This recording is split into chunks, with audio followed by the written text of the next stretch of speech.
So how long you been doing this for? This will be my eighth episode, so That's not too tough. long, probably a couple months. But I yeah, like that. That's not. yeah, That's cool. appreciate you coming on. No, no problem. No problem. He's breaking down the plays, calling out the stars. From the court to the field, catching fire like a spark. Hot takes, big wins, stories you should know. Turn it up, tune in. It's the Brice Epps Show. Welcome back, everybody, to another episode of the Brice Epps Show. Today, I'm joined by ETSU guard Maddox Huff. Maddox, thank you for coming on. Appreciate the time. Yep, for sure. First thing, just kind of want to go back and talk about in high school before you got to ETSU. You district champs, region champs, state, everything and all. I think you had three district championships and things of that nature. Once you got the first one, after that, did it become like something you expected to get back to, and it was the minimum every single year? Yeah, I mean, after we won that first one and kind of got over the hump, and I started, I think I was a sophomore, so I kind of felt like that was my responsibility once I got to become an upperclassman. Like, we had to make it happen. Like every year I was there, so I was able to do that, which was good. Finally got over the hump and got the region when I was a junior. So yeah, but definitely my brother played before me, both of them actually, and he won like four straight, and then my older brother won I think three as well. So I had to get me three at least. Yeah, and in Kentucky, I know they do it different, the high school state tournaments than they do in Tennessee. What's the format in Kentucky? Yeah, It's so yeah, it's a lot different. It's I think Kentucky and one other state. I'm not sure what the other state is. They do only one state tournament, so like no classes or anything. They'll have the class A, and then there'll be like a 2A tournament, but that's like in January, like early mid-season. It don't really go towards anything or like really have.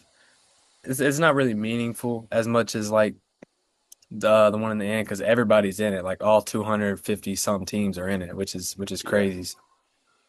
Split into 16 regions, and each region is split into like four or five districts. So you got like five teams in the district, like 16 teams in each region. Got to win the region, and then each winner of the region goes to Rep Arena at Kentucky to play 16 teams. Call it the Sweet 16, and that's like if you play the Sweet 16, like in Kentucky, that's like big time. Like that's what everybody's trying to get to. That's the main goal of every team going in every year is play at the Sweet 16. yeah. I know here it's a lot different. There's classifications. There's four, I Yeah. think. I think there's four here. We were in 4A, and it's like you play your conference tournaments and then your region, then the district, and then you get to the region tournament, and then you win that. You play in a sub-state game, which is Yeah. it's the sub-state. It's kind of weird too because it's not like a. There's four teams in the sub-state from your, I guess, like the two regions. So ours, it Uh-huh. was Morristown and Johnson City, and then Knoxville was a region, and so we played like we would play the first place region team would play the second place region team from the Knoxville area and vice versa. But the two winners don't play each other. The two winners just they get to the state tournament. Oh, really? Yeah, so you don't I have got to you. win that tournament. Both teams get in. So it's definitely Oh, different. yeah. It's interesting to see too how state tournaments are Yeah. formatted differently everywhere.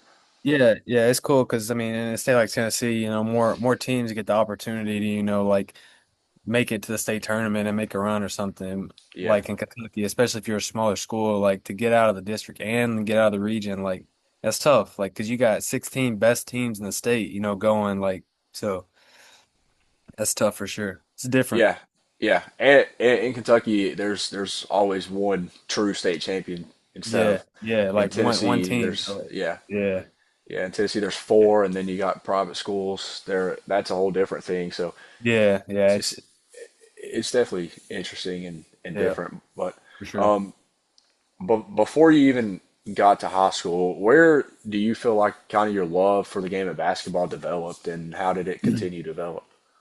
Definitely my older brother. He played at Eastern Kentucky for for a couple years. So seeing him go through high school, like when he was in high school, like that was like he was like my hero for real. Like that's who I looked up to. But I was also like, 10 years old. So like anything he did, like I was like, all right, I got to do that. So he's definitely where I got my passion and love for it. Because I wanted to follow in his footsteps. Like I was at one school, transferred to another school just because he did. Like I was doing everything he did. So that's where I got the first love for it. And then as time went on, just all kinds of different factors led into me just like loving the game and investing in it. And once you get a little piece of success, like, it just made me want it all the more, like just to continue to get after it. And then playing in an area like I played in, like high school basketball was like everything to everybody. Like, you know what I'm saying? Like Yeah. it was like the biggest thing. Like, if you go you play in high school and you make something happen, like, you're that guy. So that was the main reason. But if when I was younger, main thing definitely was my brother, for sure. Yeah. And also coming out of high school, all your options to go to college, you end up choosing ETSU. What pushed Mhm. you to ETSU and was all the factors in that? There was a lot. I took three official visits. I went to Youngstown State, I went to Lipscomb, and then here. Um, being close to home definitely was part of it. I'm like an hour and a half away, so that was super awesome. I get to see my parents, my family. Like, any day I get off, I could run home and see them. So that's big time. But the coaching staff was really invested in me. Head coach it was the only head coach that was actively recruiting me during the recruitment time. So that meant a lot more because you don't see head coaches recruiting, and then they weren't recruiting anybody else. So it's kind of like, they wanted me. They didn't put a clock on anything. Like the way they went about it was super professional and personal, and I could see myself here after I came on my visit. Like I could see myself, and it's worked out so far. So yeah, being close to home and then the coaching staff and the guys too when I came on my visit. A few of them are still here, but it just felt like an environment that I would be comfortable in and like be able to thrive in for sure. What's been your favorite part about all of it so far, having been there for some time now? Um, Definitely just how I've grown. Because I mean, coming in, you really can't. I mean, you can. I've had people go before me and play college ball, and they can explain and tell you to be ready for this or that. But until you go through it, like you really can't understand, what it's gonna be like. So, just how it's pushed me in so many ways, with basketball, with the mental side of it, like all kinds of stuff, like. It's just really pushed me in ways that I've not been pushed before and taking my game to a whole new level and taking me as a person to a new level, I feel like. So definitely the growth I've had since I've been here has been my favorite part of it. Yeah, and unfortunately, there's been times where you've been sidelined a little bit due to injury during the season. How have you kind of pushed through that and just been able to, keep yourself comfortable even though those obstacles and hurdles are happening? Yeah, I mean that was definitely tough. Got here in June and didn't have a single injury until like didn't miss a single practice, single workout or anything until the week of the first game. So that was super devastating. And then so it was a stress fracture in my foot. Put me out for about 6 to 8 weeks. That, I was looking to come back midway through the season and try and, work myself way back into it and stuff, but came back, I think, a little too quick and hurt my hamstring and was out for another 2 weeks. So I've been about full healthy for about 2, 3 weeks now, which is awesome. I'm super grateful for that, but it was definitely tough because I didn't see myself even having the possibility to redshirt as a freshman. Yeah. I didn't see injuries in my future or being sidelined at all. So it was definitely another challenge that I had to go through and go with. But I've accepted that and uh, came to terms with the fact that this is my route, this is my path. I'm sitting out as a freshman. So, that's just what my story's gonna be like. You know what I'm saying? So, Yeah. it's been tough for sure though, because I've not dealt with too many injuries in my career. But it's definitely made me a better player. Getting to see so much and be around it. And it's made me more grateful for sure for the times that I'm healthy and I'm able to be on the court. Yeah. When you are injured, do you look at the game a different way? Like when you're forced to just sit there and watch rather than being out there playing? Yeah, you look at it a whole different way. First of all, there's no pressure at all, when you're sidelined. I mean, you're really just, there's a lot of practices where, I do my treatment and stuff and I'm just watching, taking it all in. And especially as a freshman to see it from a different angle, I feel like, it allowed me to be a lot better just because, I'm able to see how everybody goes about stuff, be able to see when you're playing, it's hard to really see like the full game and break it down and learn from it. But when you get to watch all 10 players at a time, like there's a lot you can take from the game from it. So definitely once I came back, I feel like I was much more like I feel like the game slowed down for me a lot. Definitely when I came back, and it was weird because I hadn't played in 2.5 months, and then I come back and it's Yeah. just like a lot slower to me. But yeah, I mean that's being around it, sticking through it, making sure I was seeing everything and that every workout and everything was huge. Just because I mean, it's paid off for me. It slowed the game down for me, and also it's just been good to stay in contact and be a part of the team as well. Yeah. What do you think during that time off and being able to just observe and watch is the biggest thing that you learned and maybe the most important that you took away from it? Um, Definitely, mindset wise, being positive about it. It was super hard just because I had worked from June to October, getting ready for the season and preparing myself. I had prepared to play the whole time, thinking I was going to, and then, just one day happens and changes the course of my next year and a half. So like that was definitely rough, but looking at it from a positive aspect, that's probably the biggest thing that I learned and that I took away from that, just because it allowed me to not fall off or drop off or lose anything during that time off. I was able to gain more than I lost. So even though physically I wasn't out there, mentally I was, and not playing this whole season, but still being engaged and being around it has, it's going to make me feel and play like an older player, even though if not, I'm going to be a freshman again. So, Yeah. I, I can agree with you with everything.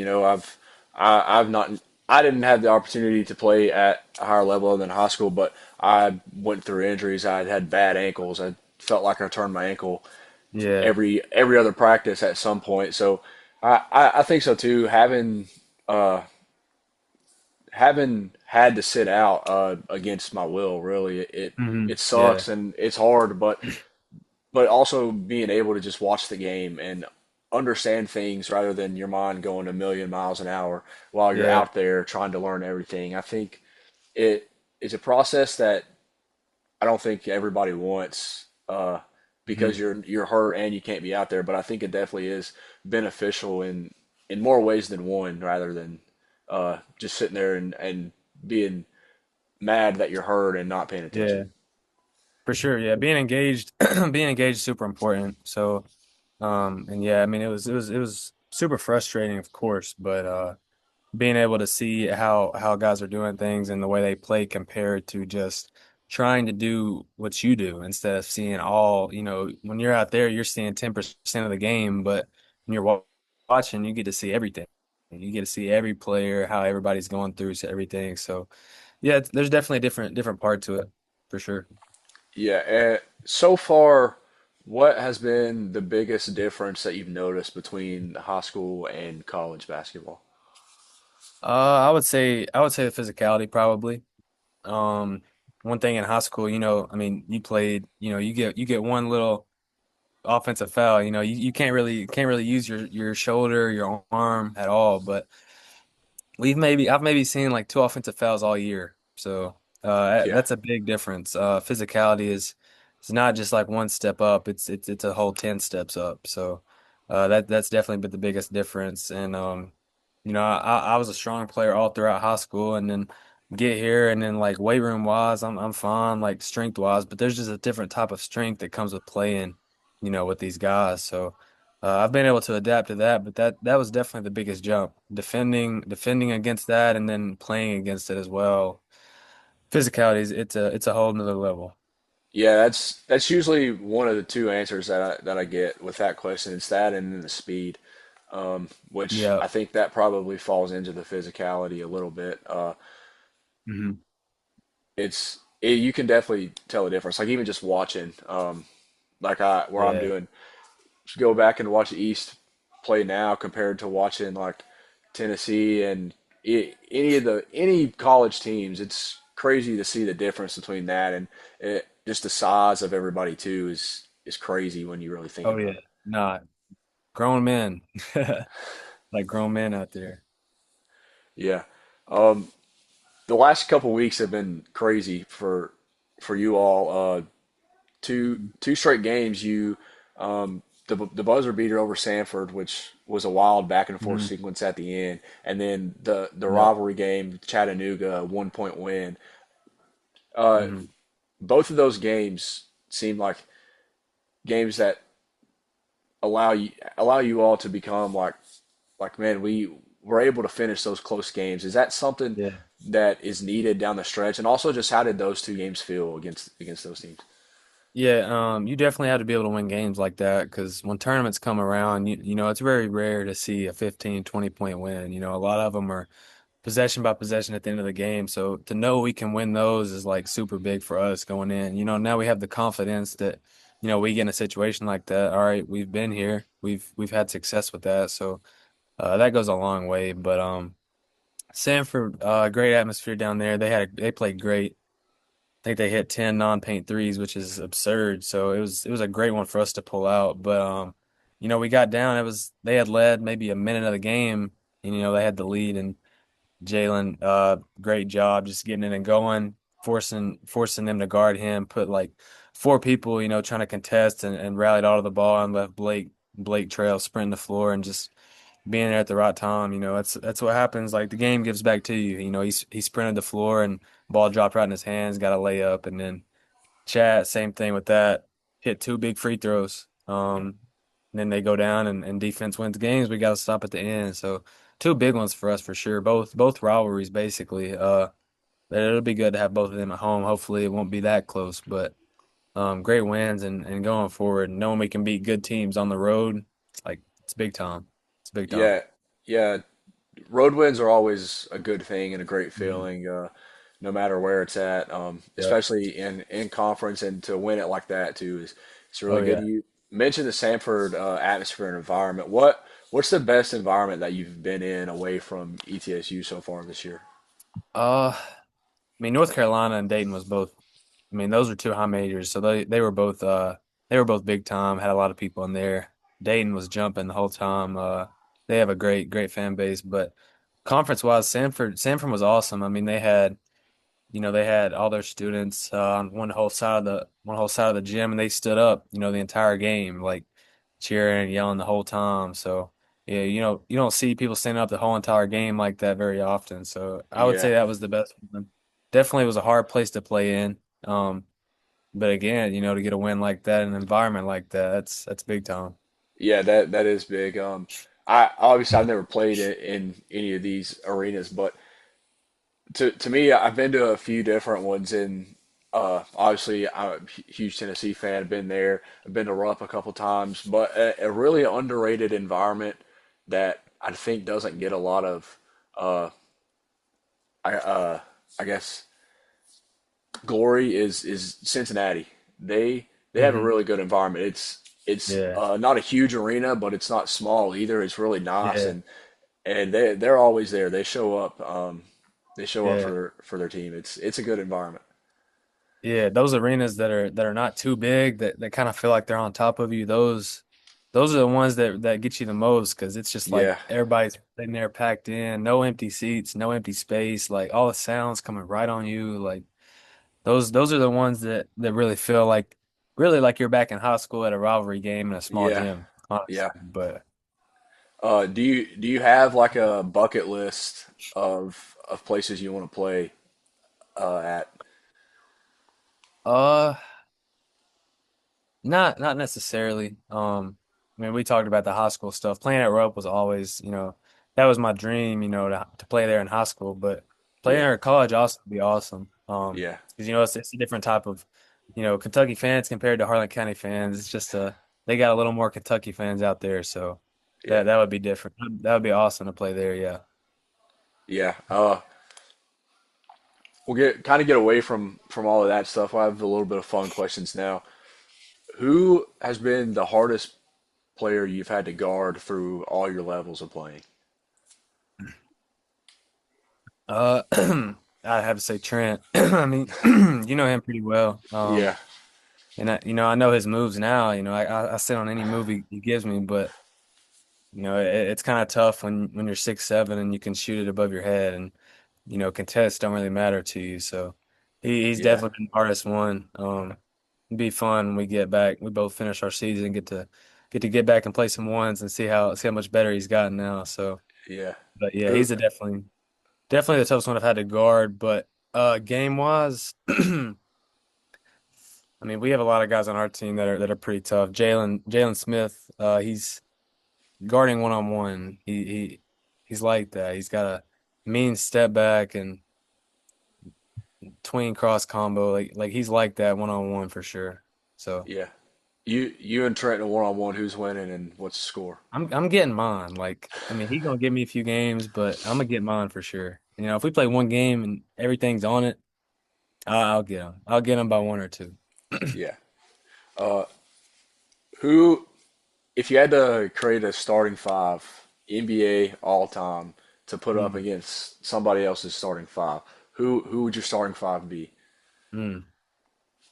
All right.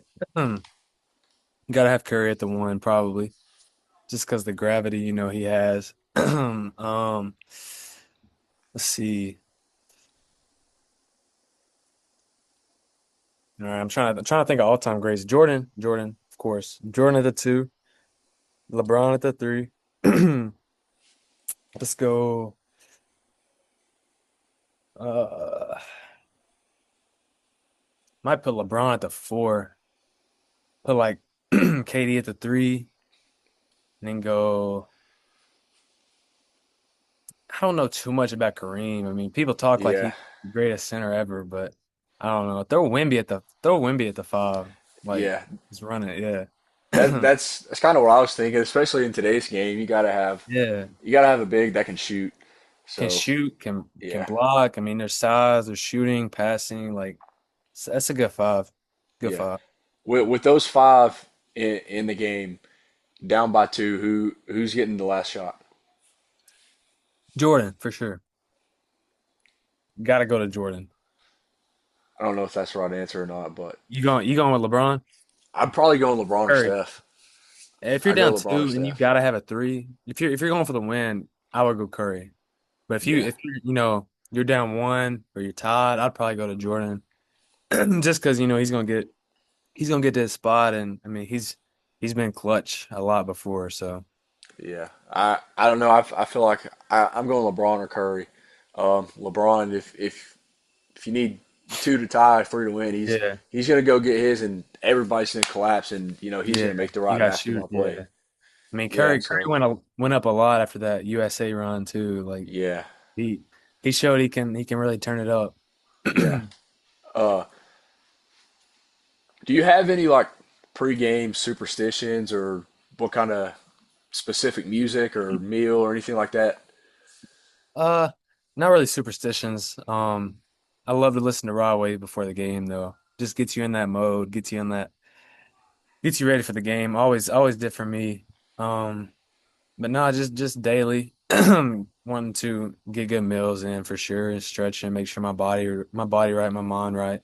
Um, those things are super important. I feel like the mental side of it is super important that people don't give enough time to. You feel like it's 50-50 with your body and your mind. If you're not all there, then you're not gonna be at your full potential, what you're able to do. So yeah, not really superstitions, but definitely I gotta have great food, great sleep the night before, and then just doing things to get you feeling good, get you confident, that type stuff. Yeah. Um, what about like a go-to post-game food spot in Johnson City after a win? Mm, Longhorn for sure. Long. Yeah, yeah. That's my spot down here. Longhorn, Yeah. I go there. I'm not gonna lie, probably 2 times a week. Too much. Spent too much money there, but it's tough. It's good. Yeah. It's a constant that just is never bad. Yeah, no, It's consistent. I've never had a bad meal there, like Yeah, ever. No. it's very consistent. Yeah, Um, great spot. Great spot. what are kind of your thoughts on the state of college basketball right now in the sense of letting guys like Charles Bediako and James Najee at Baylor come hmm back after playing years in the G League? What? Yeah. I mean, it's crazy to think about, because I'm thinking like comparing myself. Like I just got out of high school, I'm a freshman, and then I'm competing with guys that have been playing the G League for like 3 seasons. So like that's you go from high school to playing G League guys like that. That's tough. Yeah, I don't know too much about their situations. I just know they both were in the G League for a little bit, but yeah, I mean, college basketball is changing every day. I mean, really, I mean, season to season. I mean, it's money and then, transfer portal, like all kinds of stuff. I mean, you really gotta, you can't really plan for the future because you don't know what, the rules are gonna look like or anything like that. So, I mean, it's a new age of college basketball for sure. Talent's way better than it's ever been, but yeah, I mean, made it a lot more competitive for sure. yeah, and I think it shouldn't be a knock on the guys Mhm. like that who are coming back. It's they're doing what they feel like is best for them and Yeah, what's within the rules that it allows. Uh, I think that it there just needs to be some consistency at right. some Yeah. point because I just saw a thing today about a girl who was playing for Kansas State and she signed a deal to go play with some like small pro league after the season. She wasn't even going to play a game during now. It was to go after the season, but they ruled that a violation, and now they're not letting her play the rest of this season at Kansas Oh, State. wow. And so to rule that a violation, but to let guys come back Yeah. and play after spending 3 years in the G League, and Yeah. I, I've seen a lot of comparisons to like overseas ball. They like Yeah. guys can play pro over there, but to me that's a completely different Yeah. thing. We've been our own we've been different for forever. Even Yeah, college football, like I mean, they gotta get the times on when the portal opens up. Like I yeah, mean, they got guys in the playoffs like in the portal and stuff. Like, I mean, it just takes away like, you should be all in on, you're playing in the college football playoffs, like, yeah, but I mean in this age with the way they're doing it, you gotta take your chance or it's gonna be gone. yeah. And next year the national championships on January 25th. That's just it's That's just even late. That's way it's later, isn't very it? late. Yeah, Yeah. that's this. I think that's the same day that the Super Bowl is on this year. Jeez. So that it's a Yeah. late college football national That's championship, and that's crazy. That's yeah, crazy. and I agree that the transfer portal window is just wild because you Yeah. got guys that are good and that will help a team get there, but if they feel like that they can go get more money somewhere else and be the number one guy somewhere else, then You they gotta have you gotta no take the chance. Yeah. yeah, and they really have no choice but to leave in the middle of something good Yeah, to because try to find that something spot's better. gonna be gone. Yeah, Spot's gonna be gone, yeah, for yeah. sure. Um, but yeah, I think back to the whole pro thing, like overseas, they're playing pro at 13, 14 years old. Yeah. Like that's not the same as going playing 3 seasons in college, declaring Exactly. for the draft, which is supposed to mean that you give up your eligibility, and then 3 years later you're playing in the G League and you haven't played an NBA game yet. So a Yeah, it's judge, yeah, it, no, they gotta do something about it. They gotta just find some consistency or something somewhere. yeah, I think so too. I think that's the biggest problem with it is how all over the place it is because Yeah. like with the Charles Bediako case, it's he wasn't granted eligibility by the NCAA, but a judge granted him a season or not a cease and desist, but like a restraining order thing for Yeah. 10 days where he could play until they figure out a reading. So Yeah. Crazy. He then may be done after that. I mean, yeah, and then you get into a whole thing of he played and scored in a game. if the NCAA deems him ineligible, does Alabama have to forfeit those games Yeah. that they maybe win with him? So It's just a chain reaction. So much more goes into it than people really realize. yeah, it's crazy when you really think about it, the rabbit hole that it goes down to and the things that it could possibly lead to. And Yeah, definitely. Yeah, yeah, it's so much. yeah. Before we get out of here, go back to some of what we talked about earlier, and not so much pregame, but before a season, and now that you're redshirting, did you set any goals for yourself before the season? And now, uh, will you keep the same goals going into next season, or will you add on to them? Yeah, so coming in as a freshman, I definitely wanted to play. Like that was, playing as a freshman in college basketball and in the state we've talked about it, and it's super hard because you're coming out of high school, 18, 19 years old, competing with 24-year-olds. So it's a whole nother level. So I definitely wanted to play as a freshman. That was the biggest thing for me. Um, I wanted to shoot 40 from three as well. That was the thing throughout high school. I always wanted to shoot 40 or higher, just something about that. So yeah, definitely those are definitely going to carry over.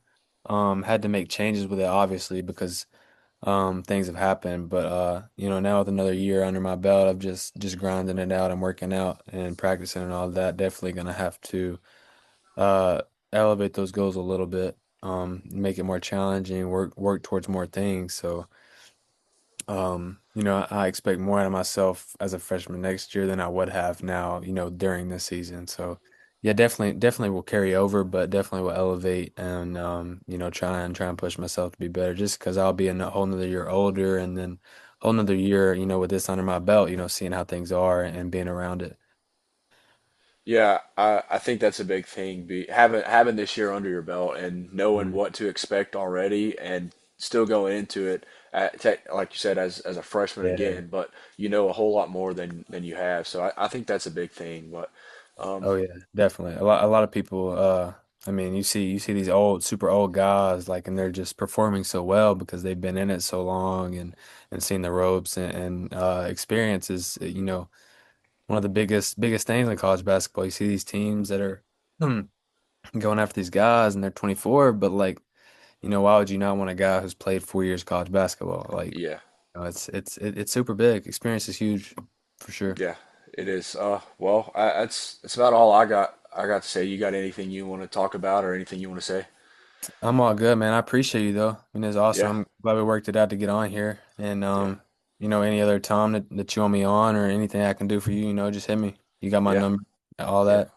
I appreciate you coming on, especially just busy times right in the middle of the season. We got a snowstorm going on Yeah, no, outside. So yeah, I appreciate you taking the time to come on here. no problem at all, bro. I appreciate you. Yep, appreciate you. Thanks everybody for All right. watching. This is All right. all.